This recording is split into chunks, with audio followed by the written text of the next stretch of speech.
I'm here at Mint Square, Bengaluru's central business district, and the building behind me is in the news. This 15-tower building has just become the largest office space occupied by Apple in India.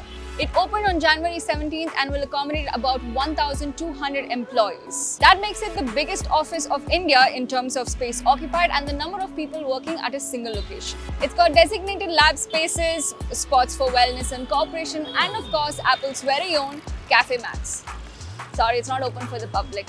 But we are not here to talk about Cafe Max. Rather, we are here to talk about how the most valuable company in the world is escalating its engagement with India. In the last few years, Apple has set up offices in Bangalore, Gurgaon, Mumbai and Hyderabad. It has more than 3,200 employees with about 1,200 of them just in this Bangalore office.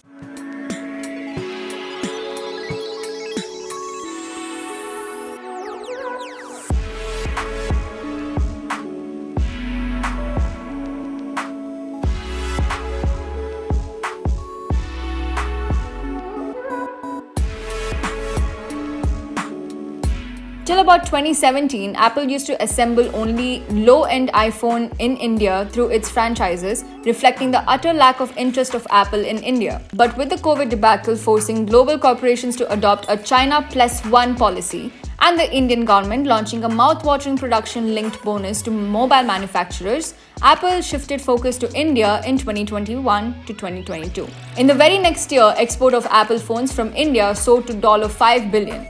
Apple was one of the few mobile manufacturers that outperformed the targets of the PLI scheme. In no time, India became the Apple of the Cupertino-based global company. Tim Cook, Apple CEO, flew down to India personally to launch India's first Apple-operated iStores, one in Mumbai and one in Delhi. All these years, India iPhone addicts had to wait a few months for the latest iPhones. iPhone 15 was launched along with the global launch. Foxconn, one of the biggest contract manufacturers of iPhones in India, is looking to build more factories. India's biggest conglomerate by market value, the Tata Group, has jumped onto the Apple bandwagon and is in the process of putting up one of India's largest iPhone making facilities in the country. Apple Inc.'s valuation is just a tad lower than the country's GDP.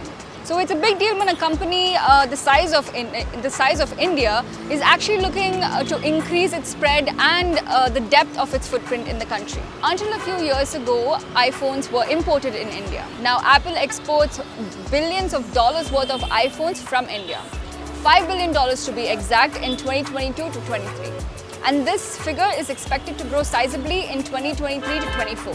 This 15-story Apple office where 1,200 employees will work is just a reflection of Apple Inc.'s surging confidence in the India story.